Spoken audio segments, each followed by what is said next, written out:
नमस्कार। हम डिस्कस करेंगे HPSSC का प्रीवियस पेपर। ये जो प्रीवियस पेपर है ये आपके आने वाले एग्जाम में डेफिनेटली आपकी हेल्प करेगा।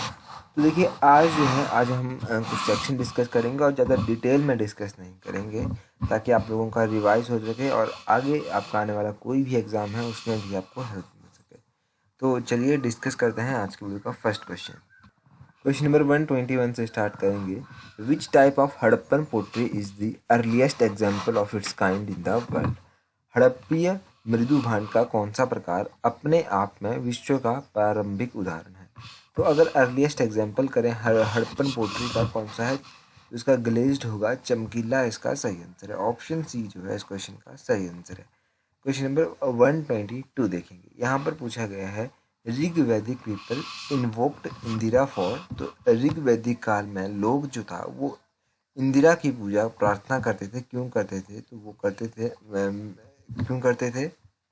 तो वो करते थे मटेरियल कंफर्ट एंड विक्ट्री के लिए। ऑप्शन डी जो है वो सही आंसर है। भौतिक सुविधा के लिए करते थे और विजय के लिए उनकी पूजा करते थे। क्वेश्चन नंबर 123 देखिए। यहाँ पर पूछा गया है who among the sons of Ashoka was the only one to be mentioned by the name in the edicts. तो अशोक के पुत्रों में से केवल मात्र एक पुत्र जिसे लेखों में उसके नाम से दर्शाया गया है। मतलब अशोक का ऐसा कौन सा पुत्र था जिसको लेखों में दर्शाया गया है और उसी के नाम से दर्शाया गया है? क्वेश्चन नंबर 123 की बात करें तो इसका ऑप्शन ए सही आंसर है। तीव्र इसका सही आंसर होगा। ऑप्शन ए तीव्र ऑप्शन सही है। अगला क्वेश्चन देखिए 124। यहाँ पर पूछा गया है which sultan made a successful attempt to free himself from the control of ulemas. तो किस सुल्तान ने अपने आप को उलेमा के नियंत्रण से मुक्त करने का सफलतापूर्वक प्रयास किया? देखो, अगर ये जो उलेमास थे इनसे अपने आप को मुक्त करने के लिए सफलतापूर्ण जो प्रयास किया गया था वो अलाउद्दीन खिलजी के द्वारा किया गया था। तो अलाउद्दीन खिलजी, और इसका ऑप्शन बी जो है वो सही आंसर होगा। याद रखिएगा अलाउद्दीन खिलजी। ये क्वेश्चन इंपॉर्टेंट है, इस तरह के क्वेश्चन एग्जाम में पूछ लिए जाते हैं। अगला क्वेश्चन देखिए 126। यहाँ पर पूछा गया है all members of the Ashtapradhan of Shivaji were Brahmanas expect. तो शिवाजी के जो अष्टप्रधान थे वो सभी दस जो था वो ब्राह्मण थे, सिवाय किसके जो था, यानी कि जो सेनापति था, कमांडर इन चीफ था उनका, उनके अलावा सभी बाकी लोग जो थे वो ब्राह्मण थे। ऑप्शन डी जो है वो सही आंसर है। इनको सेनापति भी इनको कहा जाता है और कमांडर इन चीफ भी इनको कहा जाता है। 126 के बाद 127 देखिए। Which one of the following factories of English was the first one to be fortified. तो सर्वप्रथम जब्त की जाने वाली अंग्रेजों की फैक्ट्री निम्नलिखित में से कौन सी? तो ऐसी फैक्ट्री जिसको सबसे पहले फोर्टिफाइड किया गया था वो कौन सी थी? वो थी मद्रास। ऑप्शन ए जो है वो सही आंसर है। 127 के बाद 128 क्वेश्चन देखिए। 128 क्वेश्चन बड़ा कॉमन है, वो मुझे लगता है कि कॉमन तो क्वेश्चन है ही, परंतु फिर भी इसमें कन्फ्यूजन क्रिएट हो जाता है। हु फाउंडेड ब्रह्मा समाज। तो ये जो ब्रह्मा समाज था इसकी स्थापना किसके द्वारा की गई थी?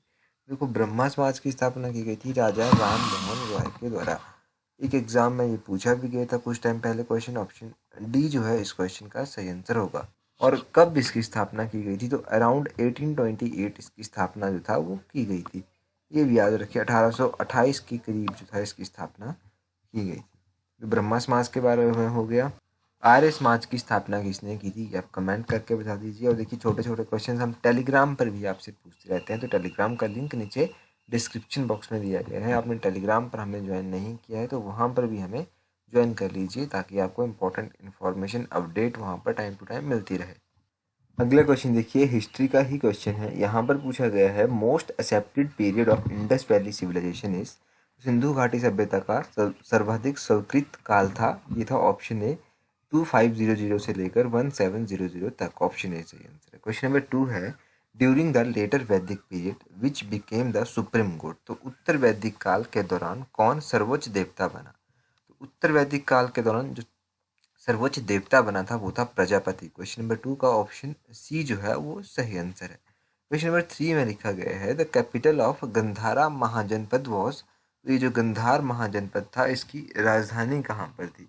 ये जो गंधार महाजनपद था इसकी राजधानी थी तक्षशिला में। ऑप्शन डी तक्षशिला जो है वो सही आंसर है। 4 में पूछा गया है Mahavira believed his first sermon as। तो महावीर ने अपना पहला जो उपदेश था वो कहाँ पर दिया था? महावीर के द्वारा अपना पहला उपदेश दिया गया था। क्वेश्चन नंबर 4 का जो है वो ऑप्शन बी सही आंसर है, पावापुरी। ऑप्शन बी इसका सही आंसर। अगला क्वेश्चन 5 है, which Maurya emperor was called the Greek as Amitrochates. तो ऐसा कौन सा मौर्य शासक था जिसको यूनानियों द्वारा अमित्रोगैट्स के नाम से पुकारा गया। तो अमित्रोगैट्स के नाम से किसको पुकारा गया ये आपको पता होना चाहिए। ये पुकारा गया था क्वेश्चन नंबर 5 का ऑप्शन बी बिंदुसार जो है वो सही आंसर है, बिंदुसार को पुकारा गया था। क्वेश्चन नंबर 6 देखिए, fine visited India during the rain of which ruler. तो किस शासक के शासनकाल में फाहियान भारत आया था। तो फाहियान भारत किसके शासनकाल में आया था, चंद्रगुप्ता सेकंड। ऑप्शन सी जो है वो सही आंसर, चंद्रगुप्ता सेकंड के कार्यकाल में आया था। 7 में पूछा गया है, विच Delhi sultan took keen interest in construction of canals. किस दिल्ली सुल्तान ने नहरों के निर्माण में गहन रुचि ली। तो क्वेश्चन नंबर 7 का ऑप्शन सी सही आंसर है, गयासुद्दीन तुगलक। गयासुद्दीन तुगलक इसका सही आंसर होगा। क्वेश्चन नंबर 7 के बाद क्वेश्चन नंबर 8 है, battle of Haldi Ghati fought in which year. तो हल्दी घाटी का युद्ध किस वर्ष लड़ा गया था। क्वेश्चन नंबर 8 का जो है वो ऑप्शन डी 1576 जो है वो सही आंसर है। 1576 में ये बैटल ऑफ हल्दी घाटी हुई थी। क्वेश्चन नंबर 9 में पूछा गया है, the actual name of Noorjahan was. तो नूरजहां का वास्तविक नाम क्या था। तो नूरजहां का वास्तविक नाम था मेहरुनिसा। ऑप्शन डी इसका सही आंसर है। पेपर शायद हम पहले भी एक बार डिस्कस कर चुके हैं। क्वेश्चन नंबर 10 देखिए, who assumed the title of पातशाह इन 1797। तो 1797 में पातशाह की उपाधि किसने धारण की। क्वेश्चन नंबर 10 का जो है वो ऑप्शन सी सही आंसर है, टीपू सुल्तान। टीपू सुल्तान के द्वारा पातशाह की उपाधि धारण की गई थी 1797 में। Who introduce the permanent settlement in Bengal Bihar and Orissa. तो बंगाल बिहार और उड़ीसा में किसने स्थायी बंदोबस्त लागू किया था। क्वेश्चन नंबर 11 का ऑप्शन ए जो है लॉर्ड कॉर्नवालिस जो है वो सही आंसर है, लॉर्ड कॉर्नवालिस के द्वारा किया गया था। क्वेश्चन नंबर 12 देखिए, हु स्टार्टेड द आत्मीय सभा। तो आत्मीय सभा किसके द्वारा प्रारंभ की गई थी।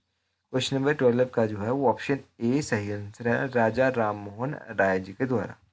ब्रह्मो समाज की स्थापना किसने की थी, हमने अभी पढ़ा कि राजा राम मोहन रॉय ने ही की थी। क्वेश्चन नंबर 13 है, who announced the communal award in 1932। तो 1932 में सामुदायिक पंचायत किसने घोषित किया। तो क्वेश्चन नंबर 13 का जो है वो ऑप्शन बी सही आंसर है, रैमसे मैकडोनाल्ड। ऑप्शन बी जो है वो सही आंसर है। 14 में पूछा गया है, who presided over the Belgaum session of Indian National Congress in 1924। 1924 का जो भारतीय राष्ट्रीय कांग्रेस का बेलगाम अधिवेशन हुआ था उसकी अध्यक्षता M.K. मोहनदास करमचंद गांधी जी के द्वारा की गई थी। ऑप्शन डी सही आंसर है क्वेश्चन नंबर 14 का। 15 देखिए, यहाँ पर पूछा गया है, non cooperation movement was launched in which year. Non cooperation movement कब लॉन्च हुई थी, ये 1920 में हुई थी। ऑप्शन ए जो है वो सही आंसर है। Bismillah Khan was associated with which musical instrument. तो बिस्मिल्लाह खां कौन से म्यूजिकल इंस्ट्रूमेंट के साथ संबंध रखते हैं। तो ये संबंध रखते हैं क्वेश्चन नंबर 16 का ऑप्शन डी शहनाई सही आंसर है। क्वेश्चन नंबर 18 देखिए, Mandho is a folk dance of which Indian state. तो मांधो किस इंडियन स्टेट का फोक डांस है। क्वेश्चन नंबर 17 का ऑप्शन है गोवा सही आंसर है, गोवा का ये फोक डांस है, Mandho folk dance. Elephanta caves are situated in which Indian state. तो ये जो एलिफेंटा गुफाएं हैं ये किस भारतीय राज्य में स्थित हैं। क्वेश्चन नंबर 18 का ऑप्शन सी महाराष्ट्र जो है वो सही आंसर है, महाराष्ट्र में स्थित है ये एलिफेंटा केव्स। क्वेश्चन नंबर 19 है, the blood and iron policy was related to. तो लौह एवं रक्त की जो नीति थी वो किससे संबंधित है। तो ये संबंधित है बिस्मार्क से। क्वेश्चन नंबर 19 का ऑप्शन डी बिस्मार्क जो है वो सही आंसर है, बिस्मार्क से ये संबंधित है। क्वेश्चन नंबर 20 है, the gulf war took place in which year. तो ये जो गल्फ का युद्ध था ये कौन से वर्ष हुआ था। क्वेश्चन नंबर 20 का ऑप्शन सी 1991 जो है वो सही आंसर है। तो लगभग 30 के सराउंडिंग में क्वेश्चन डिस्कस किए, आगे भी हम इस तरह के क्वेश्चन डिस्कस करेंगे। So that's all for today. Thank you very much for watching and listening it very patiently.